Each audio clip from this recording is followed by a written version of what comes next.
Bonjour ou bonsoir selon l'heure à laquelle vous nous regardez. Je suis votre chroniqueur audio et animateur de podcast à l'ODJ Média et je vous propose aujourd'hui une lecture fidèle d'une chronique signée par Aziz Daouda intitulée Le Maroc et la renaissance du cannabis.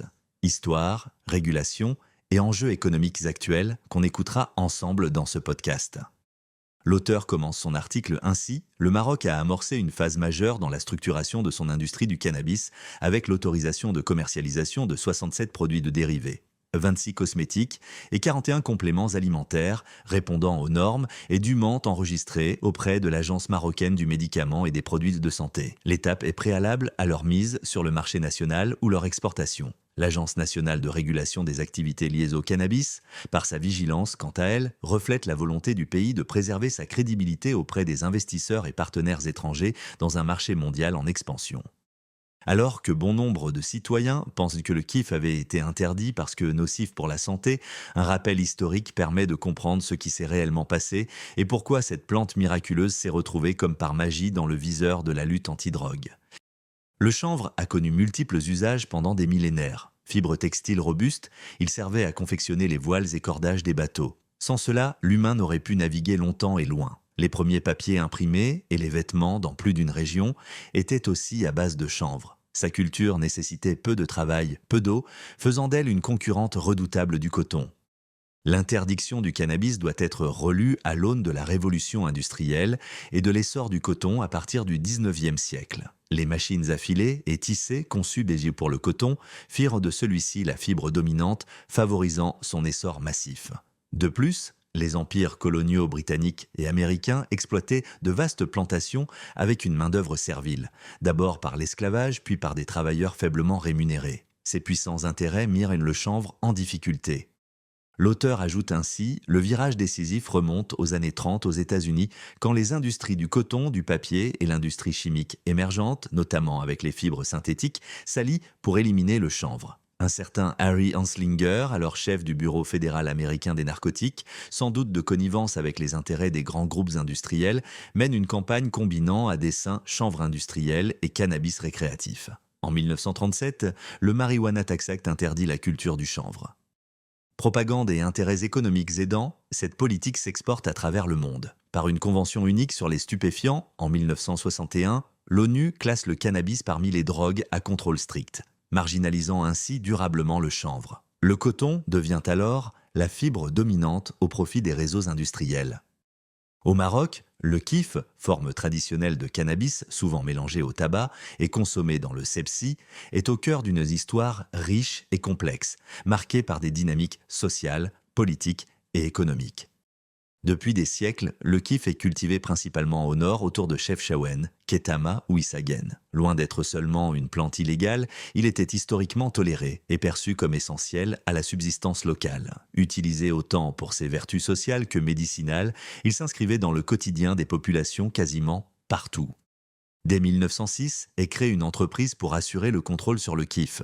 Sous le protectorat, elle prend le nom de Régie du kiff et des tabacs. Les motifs sont surtout fiscaux à partir de 1917. Les autorités espagnoles au nord appliquèrent des règles plus souples, par pragmatisme politique face aux tribus locales.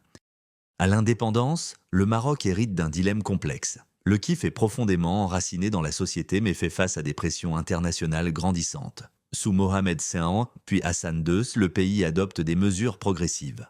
Le monopole d'État est supprimé en 1957-1958, la culture devient illégale, même si dans certaines zones historiques du Rif, une tolérance tacite a perduré. Les années 1970 marquent un durcissement sous la pression croissante des États-Unis et de l'Europe. La loi marocaine de 1974 sur les stupéfiants interdit strictement la culture, la consommation et la commercialisation du kiff. Pourtant, malgré la répression accrue, la production clandestine explose, portée par une demande européenne vigoureuse, le Rif s'affirme comme l'un des bassins mondiaux de résine de cannabis. Après des décennies de prohibition et de conflits socio-économiques liés au kiff et sous la pression de scientifiques et de la population au vu de l'évolution à travers le monde, le Maroc amorce un virage en 2021 avec une loi encadrant l'usage légal du cannabis à des fins médicales, pharmaceutiques et industrielles. La consommation récréative reste interdite. L'État s'efforce d'intégrer progressivement les cultivateurs dans une filière légale et contrôlée. réduisant l'informalité et améliorant les conditions économiques des régions concernées. L'histoire du kiff au Maroc est une trajectoire jalonnée de tolérances millénaires, de régulations coloniales, d'interdictions décidées sous pression internationale, avant d'ouvrir la voie à une récente reconversion vers un usage intelligent, légal et encadré. Aujourd'hui, quasiment partout, le chanvre retrouve une nouvelle reconnaissance. Moins gourmand en eau, respectueux des sols, produisant graines, huiles et matériaux isolants naturels, il s'affirme comme un pilier de la transition écologique. La plante interdite pour protéger des intérêts économiques puissants cherche désormais à reprendre sa place historique et naturelle. Cette renaissance est particulièrement visible au Maroc. La surface cultivée en chanvre légal a plus que triplé en 2025 avec 4400 hectares semés, principalement de la variété locale Baladia, signe tangible d'un essor après des décennies d'informalité. C'est un levier de revitalisation économique pour les régions du Rif traditionnellement dépendantes d'une économie souterraine. La légalisation adoptée en 2021 vise à canaliser une production historique vers un cadre réglementé, tout en créant une industrie à forte valeur ajoutée. Au-delà de la culture agricole, c'est toute une chaîne de transformation, de conditionnement, de certification et d'exportation qui se met en place, générant des recettes fiscales et améliorant l'attractivité du Maroc pour les investisseurs internationaux.